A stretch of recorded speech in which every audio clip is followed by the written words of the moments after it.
প্রশাসনের সঙ্গে বৈঠক চলছে। এই মুহূর্তে সেখানে আছেন সহকর্মী মেহেরিন আনি।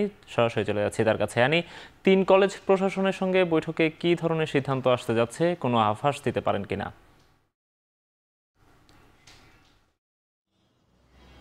নোমান, এখন পর্যন্ত 3 কলেজের বৈঠকে আসলে কি ধরনের সিদ্ধান্ত আসবে সে বিষয়ে কোনো ধরনের তথ্য আমাদের কাছে নেই। কিছুক্ষণ আগে এখানে Dhaka city college, Dhaka college এবং ঢাকা আইডিয়াল কলেজের যে অধ্যক্ষরা আছেন তারা কিন্তু এখানে পৌঁছেছেন এবং ইতিমধ্যে তারা এই ধানমন্ডি থানায় তারা প্রবেশ করে রমনা থানায় যে ডিসি তার সাথে কিন্তু বসেছে এবং তাদের কিন্তু বৈঠক এখনও চলমান আছে।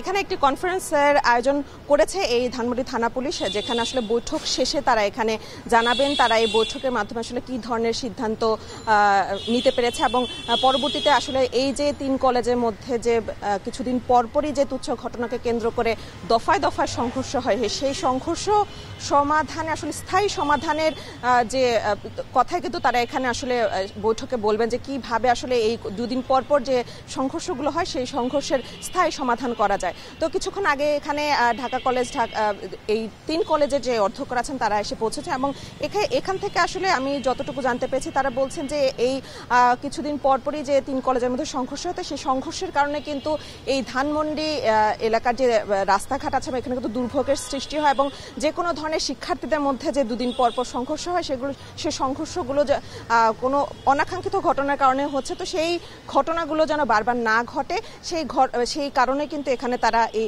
বৈঠকে বসেছে। এর আগেও কিন্তু এখান থেকে বলা হয়েছে যে এর আগেও তারা আসলে 3 কলেজের অধ্যক্ষের সাথে প্রশাসনের সাথে বসার চেষ্টা করেছে এবং আজকে কিন্তু এই গতকালের ঘটনার পর কিন্তু তারা এই বৈঠকটি আসলে এখানে আসলে অনুষ্ঠিত করতে পেরেছেন এবং তারা বলছেন যে এর আগেও তারা চেয়েছেন যে এই ধরনের বৈঠক করার জন্য যাতে এই কলেজের যে বারবার সংঘর্ষ হচ্ছে সেগুলো যেন একটি স্থায়ী সমাধানে তারা যেতে পারে। তো বৈঠক চলছে এখন, বৈঠকের পরে নোমান আপনাকে আমি জানাতে পারবো আসলে বৈঠক থেকে কি ধরনের সিদ্ধান্ত আসতে চলেছে। নোমান, এই ছিল আমার কাছে এখান থেকে সবশেষ। ঢাকা কলেজ, আইডিয়াল কলেজ এবং সিটি কলেজের প্রশাসনের বৈঠক চলছিল, সেখানকার সবশেষ খবর জানাচ্ছিলেন সহকর্মী মেহেরিন আনি।